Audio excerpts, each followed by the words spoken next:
Halo sahabat CPNS, welcome back to Irama Widya YouTube channel.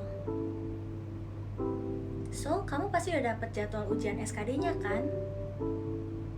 Supaya sahabat CPNS persiapannya lebih mantap lagi, yuk simak video penjelasan soal-soal SKD di channel Irama Widya. So, don't forget to subscribe, like, comment, and then hit notification bell supaya kamu gak ketinggalan video-video berikutnya. And don't forget to share this video, okay? Halo sahabat CPNS, salam sehat semuanya. Di video ini kita akan melanjutkan pembahasan soal-soal TIU. Dan kita telah sampai pada soal nomor 21. Oh iya, sebelum lupa, bagi yang belum menonton bagian 1, 2, dan 3, silahkan menonton dengan cara mengunjungi link yang ada di kolom deskripsi. Yuk kita bahas soal nomor 21. Oke, ini soal untuk nomor 21 ya. Jadi ada tabel P dan Q, ini nilai P-nya, kemudian ini nilai Q-nya, dan kita diminta untuk menentukan hubungan yang paling tepat antara kuantitas P dan Q di antara pilihan 5 pilihan jawaban ini gitu ya. Jadi nanti entah si P-nya kurang dari Q, 2P lebih besar dari Q, atau seterusnya. Nah, soal ini berhubungan dengan bilangan desimal, bilangan pecahan biasa, bilangan pecahan campuran juga ada di sini. Nah, kita untuk mengetahui nilai P dan Q, kita harus menyamakan ya, agar mudah dioperasikan, entah itu bilangan desimalnya yang diubah menjadi pecahan biasa, atau sebaliknya, pecahan biasanya diubah jadi desimal. Atau yang Q, pecahan campurannya jadi desimal, atau sebaliknya yang desimalnya jadi pecahan campuran. Atau nanti kita ubah ini jadi pecahan biasa semua, gitu ya, supaya lebih mudah. Namun, seperti yang kita telah bahas di video sebelumnya, ketika kita berhadapan dengan bilangan desimal, kita sebaiknya ubah dia ke bilangan pecahan biasa ya, untuk menghindari resiko kesalahan hitung. Gitu ya. Jadi kita ubah ini menjadi pecahan biasa, kita ubah juga nanti ini jadi pecahan biasa, ini jadi pecahan biasa. Kemudian kita hitung dan kita lihat nanti mana yang sesuai. Gitu ya strateginya. Kita akan dapatkan di sini nilai P, itu langsung kita ubah ya, 46/10, 4,6 itu 46/10 dikurangi 2/5. Kita samakan penyebutnya, ini 23/5 ya, dibagi 2, ini 2/5. Dapat 21/5. Ini P-nya. Yang Q sekarang. Q-nya ini kita ubah dulu ke pecahan biasa, dapat 12/5. 5 kali 2, 10, tambah 2, 12 ya. 12/5 tambah 0,4 itu adalah 4/10. Atau ini 12/5 ditambah ini 2/5. Itu ya. Dapat 14/5. Nah, dari sini kita bisa langsung mengecek pilihan jawaban. Lihat ya, ini nilai P, ini nilai Q. Kita dapat kesimpulan bahwa P-nya itu lebih dari Q. Sehingga jawaban A itu salah. Yang C juga salah ya, karena emang ini kesimpulan yang kita dapat. Yang D juga salah. Kenapa? Karena si P-nya itu, lihat ya, si P-nya itu katanya sama dengan 2Q. Nah, kalau kita kalikan Q itu kali 2, ini dapatnya 28/5. Sedangkan ini 21/5. Jadi ini juga salah. Jadi kita tinggal mengecek yang B atau yang E. Nah, artinya apakah si 2P-nya itu sama dengan 3Q gitu ya. Kalau benar berarti yang E, kalau enggak berarti yang B. Kita cek ya. 2 dikalikan dengan nilai P 21/5, ini 3. Ini 3 kali Q. Q-nya 14/5. Ini dapatnya 42/5. Ini dapatnya 3 kali 14. Ini juga 42/5. Nah, kelihatan ya. Jadi jawabannya adalah yang E. Gitu. Kita lanjut dengan soal nomor 22. 9 tahun yang lalu, usia Chandra adalah seperempat usianya sekarang. Sementara itu, usia Dani sekarang 2 kali usianya tahun lalu. Jika A adalah usia Chandra, A itu usia Chandra, dan B itu usia Dani, maka hubungan berikut yang benar adalah, sama seperti soal sebelumnya ya, kita diminta untuk menentukan hubungan antara dua variabel. Kalau di soal sebelumnya, nilai P dan Q tadi ya sudah diketahui, tinggal kita hitung. Kalau di sini persamaannya itu tersembunyi di kalimat soal. Maka tugas kita adalah menerjemahkan atau memperoleh pemodelan matematis dari kalimat soal. Oke, kita baca kalimat pertama ya. 9 tahun yang lalu usia Chandra. Oke, usia Chandra itu A ya. 9 tahun yang lalu artinya A dikurangi 9. Adalah sama dengan ya, seperempat usianya sekarang. Seperempat A. Itu ya pemodelannya. Nah, sementara itu usia Dani itu B. Dua kali usianya tahun lalu. 2 usianya tahun lalu atau B dikurangi 1. Nah, ini persamaannya.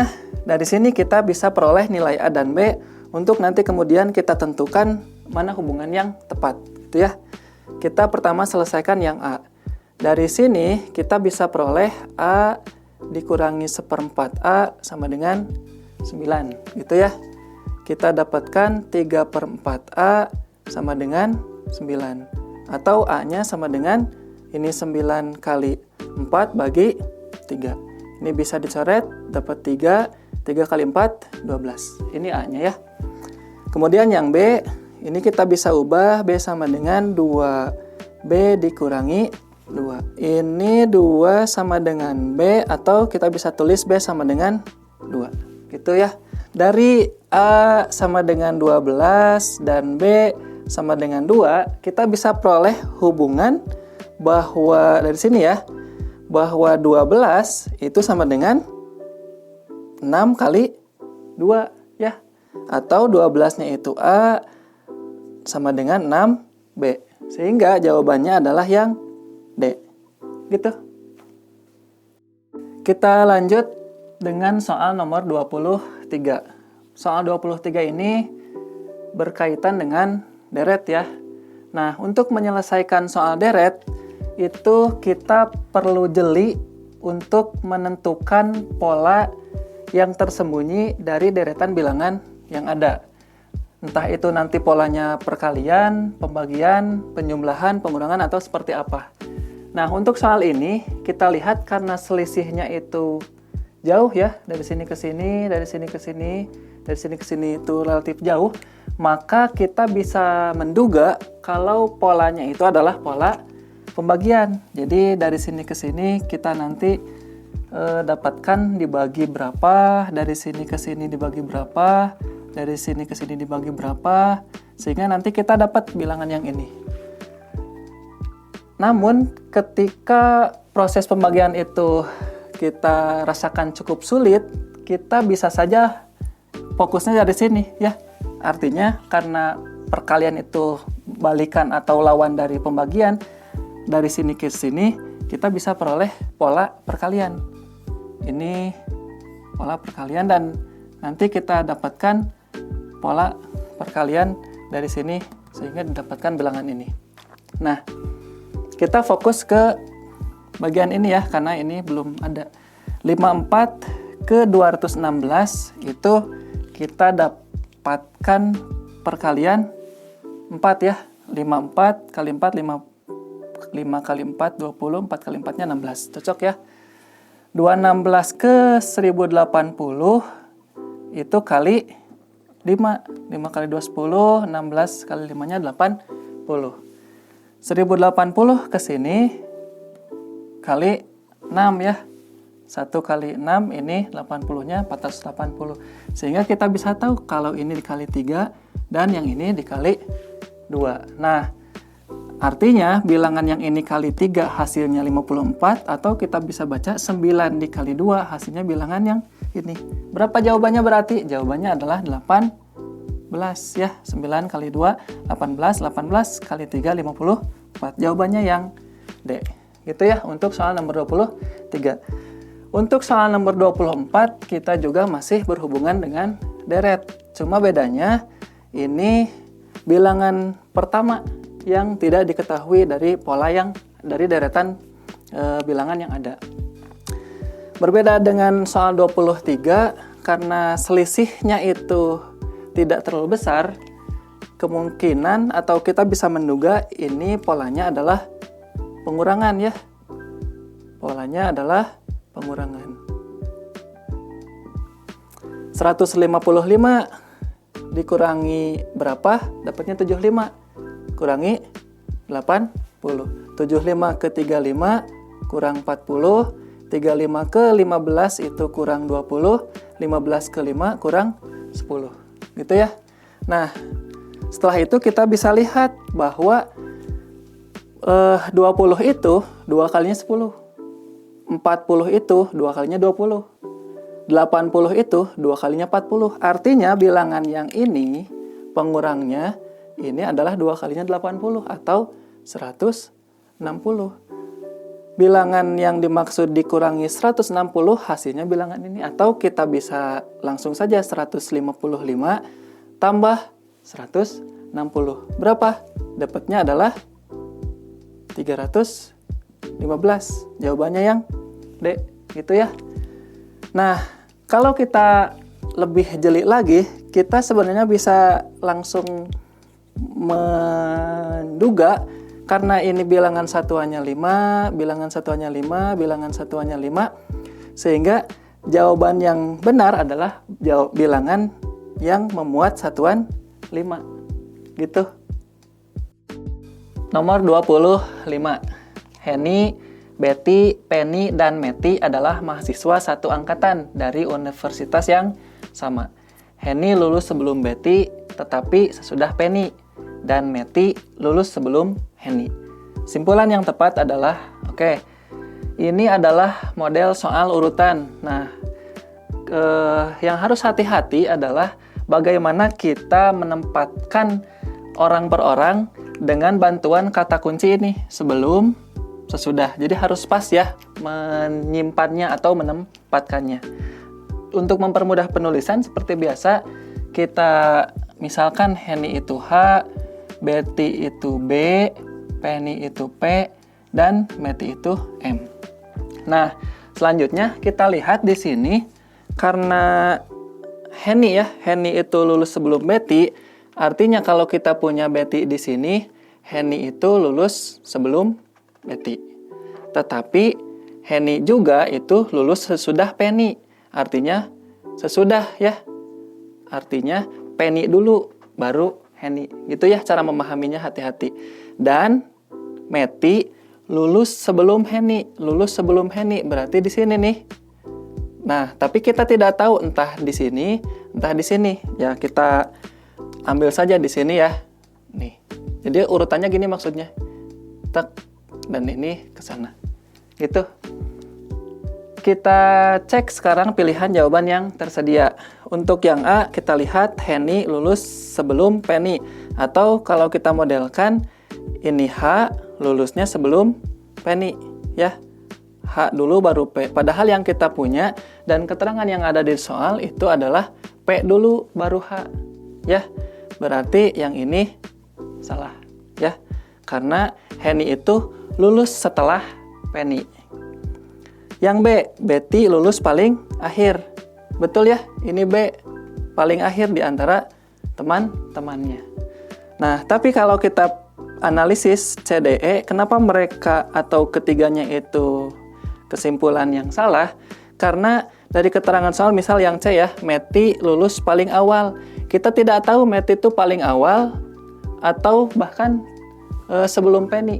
Ya, dari soal itu tidak cukup untuk menyimpulkan kalau Meti lulus paling awal. Begitu juga yang D, Penny lulus paling awal, ini juga tidak bisa. Dan juga yang E, kita tidak tahu Penny dan Meti itu lulus berbarengan atau tidak. Gitu ya untuk soal nomor 25. Kita bahas soal nomor 26. Di dalam perguruan tinggi negeri, tiap-tiap mahasiswa diwajibkan menjadwalkan 8 mata kuliah, yaitu A, B, C, D, E, F, G, dan H. Semua mahasiswa mengambil satu mata kuliah secara berurutan per semesternya, dan tidak ada mata kuliah yang diambil ulang. Jadwal dari ke-8 mata kuliah itu dibatasi oleh beberapa hal berikut ini. Yang pertama, H selalu diambil di semester pertama. Yang kedua, A selalu diambil segera setelah mata kuliah B diambil. Yang ketiga, C harus diambil sebelum mata kuliah A. Dan yang terakhir, D dan G harus dipisahkan oleh 2 semester yang berurutan. Nah, pertanyaannya adalah, urutan-urutan jadwal berikut ini yang memenuhi persyaratan tersebut untuk mahasiswa semester 2 hingga semester 8. Jadi ini urutan atau urutan mata kuliah untuk semester 2, ini 3, 4, 5, 6, 7, 8. Nah, ketika kita melihat soal seperti ini dan urutannya itu sudah disediakan, kita tidak perlu menyusun urutannya sendiri ya. Kita hanya perlu ngecek pilihan jawabannya yang sesuai dengan ketentuan-ketentuan yang sudah ada di soal. Nah, di sini tidak ada H ya. Kenapa? Karena menurut poin yang pertama, H itu ada di semester pertama. Atau H itu selalu diambil di semester pertama. Nah, dari poin yang kedua, apa yang bisa kita dapatkan? Ternyata A itu selalu diambil segera setelah mata kuliah B diambil. Artinya, segera setelah B itu kita langsung mengambil mata kuliah A. Ya, ini di semester yang berurutan. Kita cek pilihan jawaban yang mengandung B, A, itu yang A salah ya, karena ini A, B. Ini B, A, betul, ini nggak berurutan. Ya, dibilang kan harus segera setelah. Ini ada B, A, ini juga ada B, A. Jadi dari poin kedua kita bisa mengeliminasi 2 pilihan jawaban. Selanjutnya, C harus diambil sebelum mata kuliah A. Artinya C dulu, nanti baru A, gitu ya. Entah ini dipisahkan oleh 1, 2, atau 3 mata kuliah, terserah. Kita lihat yang C dulu baru A. Yang B tidak memenuhi. Kenapa? Karena A dulu baru C. Kemudian yang mana lagi? Sudah ya? Ini C-nya sebelum A, ini juga sebelum A. Nah, dari poin yang terakhir, kita lihat D dan G harus dipisahkan oleh 2 semester yang berurutan. Artinya nanti antara D dan G itu harus ada 2 semester yang berurutan. Atau bisa kita balik nanti artinya. G dan D itu dipisahkan 2 semester yang berurutan, gitu ya. Artinya mereka terpisah mau D dulu atau G dulu. Kita lihat yang D. Ini D-nya, ini G-nya. Ternyata ini 1, 2, 3. Mereka dipisahkan oleh 3 semester, berarti ini salah. Jawabannya berarti adalah yang E. Memenuhi ya. Lihat ini G-nya, ini D-nya. Ini 1, ini 2. Gitu. Sip. Sekarang kita bahas soal nomor 27. Pada suatu meja melingkar terdapat 8 kursi. Hani, Ilmi, Jenny, Kiki, Lani, Meti, Neni, dan Okti akan menduduki kursi tersebut. Hani duduk berhadapan dengan Neni. Meti duduk di sebelah kanan Jenny yang duduk berseberangan dengan Kiki. Sementara itu, Okti duduk di sebelah kiri Kiki dan berseberangan dengan Ilmi. Neni duduk di antara. Oke. Ini ya. Jadi ini tipe soal posisi duduk melingkar, dan tipe soal semacam ini itu sering muncul di tes SKD tahun ini. Bagaimana mengerjakannya? Kita perlu hati-hati, kita perlu teliti dalam menempatkan orang per orang di tempat duduk yang sesuai dengan keterangan soal. Kita gambarkan dulu posisi duduk melingkarnya ya. Kemudian ini boleh kita kasih kotak-kotak gini ya, 8 kursinya.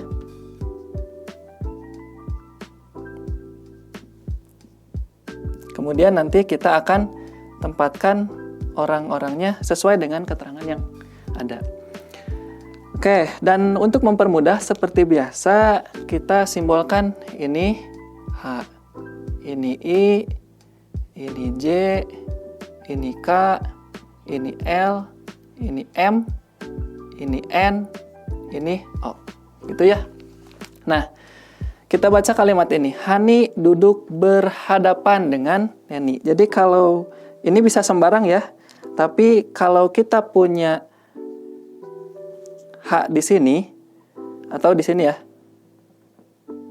Karena ini kursinya. Ini H di sini berarti berhadapan dengan Neni. Neninya ada di sini.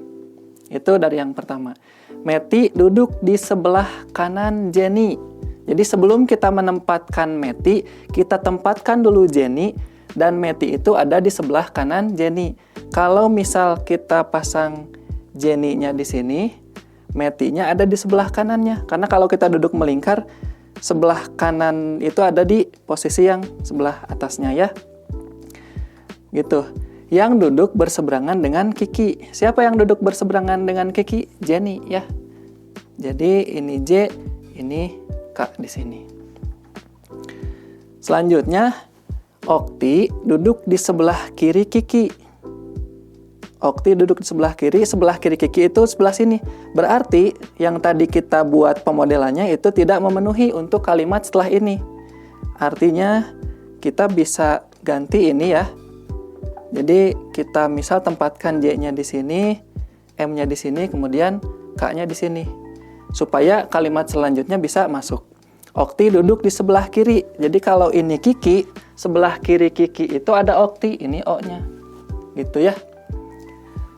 Okti duduk di sebelah kiri Kiki dan berseberangan dengan Ilmi. Ini Ilmi di sini, gitu.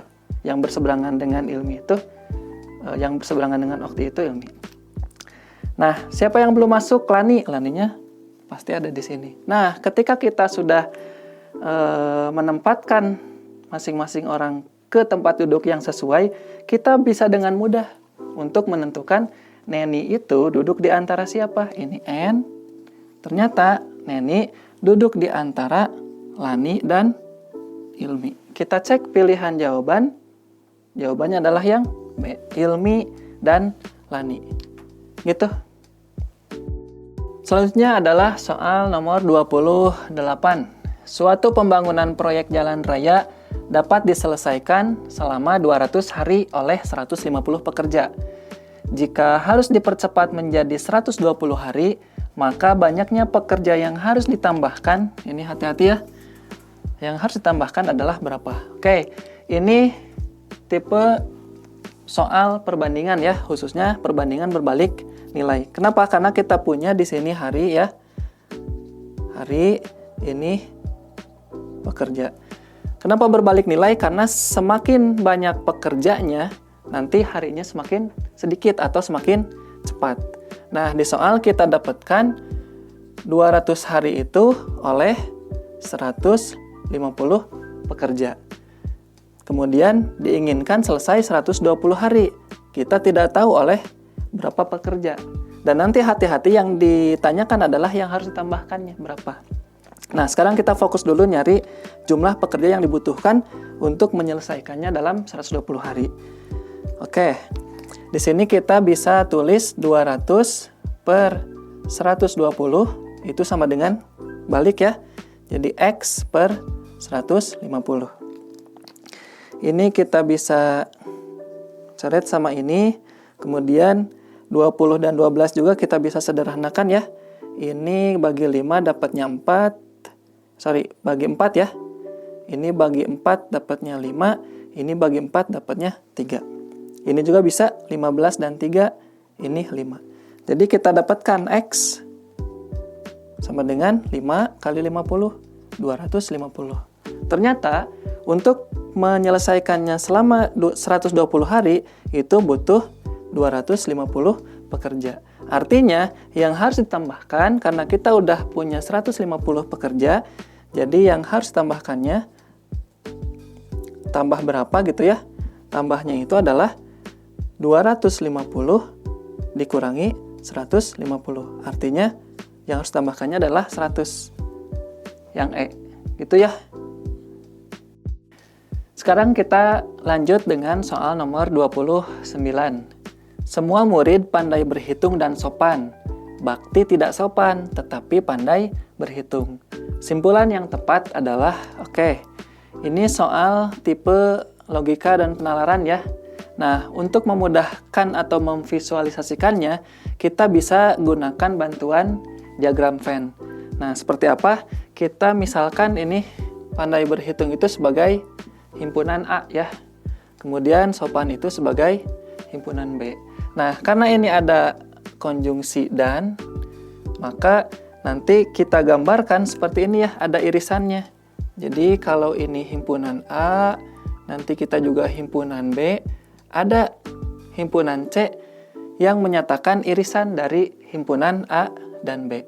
Dan tidak lain, C ini adalah yang kalimat tadi, yang murid yang pandai berhitung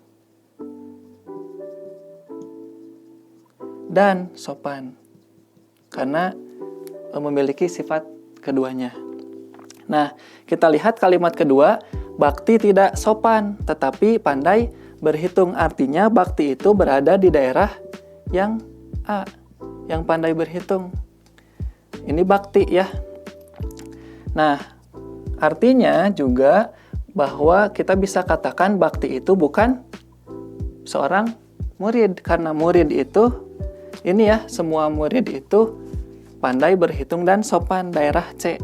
Sedangkan bakti itu ada di daerah A. Nah, dicek di pilihan jawaban, ternyata yang sesuai dengan penggambaran ini adalah jawaban yang D. Bakti bukan seorang murid meskipun dia pandai berhitung. Ya, A, B, C sudah pasti salah kan? Karena mengatakan bakti itu adalah seorang murid. Kita lihat yang E juga salah. Walaupun ini ada kata bukan ya, bakti adalah bukan seorang murid. Yang sopan ini mah masih mengatakan bahwa bakti itu murid, cuma dia tidak sopan gitu. Baiklah, kita sampai sekarang pada soal nomor 30. Jika hari Senin masuk sekolah, maka akan diadakan upacara bendera. Pernyataan yang setara adalah, ini yang ditanyakan ya, kita harus mencari pernyataan yang setara dari pernyataan ini. Ini pernyataan implikasi ya, jika P maka Q. Jika P, ini P-nya ya, jika P maka Q. Nah, kalau kita punya jika P maka Q, itu setara dengan negasi Q maka negasi P. Maka negasi P. Yang juga setara dengan negasi P atau Q. Nah, jadi fokus kita adalah mencari ini, atau kalau tidak ada ini, yang ini. Kita cek pilihan jawaban ya. Untuk yang A, kita bisa terjemahkan ini, hari Senin tidak masuk sekolah, berarti negasi P, dan tidak diadakan upacara bendera, tidak Q, negasi Q ya. Ini berarti salah. Yang B, hari Senin tidak masuk sekolah, berarti negasi P atau tidak diadakan upacara bendera, negasi Q. Ini juga salah. Yang C, bagaimana yang C? Yang C itu hari Senin masuk sekolah, P, dan akan diadakan upacara bendera, dan Q. Salah ya. Yang D, hari Senin masuk sekolah, berarti P ya, atau tidak diadakan upacara bendera, negasi Q. Jawabannya yang E. Kita coba buktikan. Jika tidak akan diadakan upacara bendera, berarti negasi Q, maka hari Senin tidak masuk sekolah, negasi P. Ya, ini yang betul. Jadi kita menggunakan yang negasi Q, maka negasi P. Jawabannya yang E. Soal-soal yang tadi dibahas, saya ambil dari buku Strategi Simpel Lulus Tes SKD CPNS dan Strategi Fokus Lulus Tes SKD CPNS. Nah, buku-buku ini bisa sahabat CPNS dapatkan di Gramedia terdekat di kota Anda atau di marketplace official kami. Linknya ada di deskripsi. Terima kasih, sekian dan sampai jumpa. Wah, ternyata semudah itu ya mengerjakan soal-soal SKD-nya. Semakin yakin aja nih sahabat CPNS untuk lulus tes SKD-nya. Yuk manfaatin waktu yang masih ada sebelum hari H dengan mempelajari tipe-tipe soal SKD, ditemani dengan tentor-tentor dan juga penulis buku tes SKD CPNS. So, don't forget to subscribe, like, comment, and then hit notification bell supaya sahabat CPNS tidak ketinggalan video-video berikutnya. Dan juga share video ini ke sahabat-sahabat CPNS lainnya ya. Semangat berjuang di tes SKD-nya sahabat CPNS. Dan juga jangan lupa untuk sertakan doa di setiap aktivitas. Semoga sukses. Bye guys.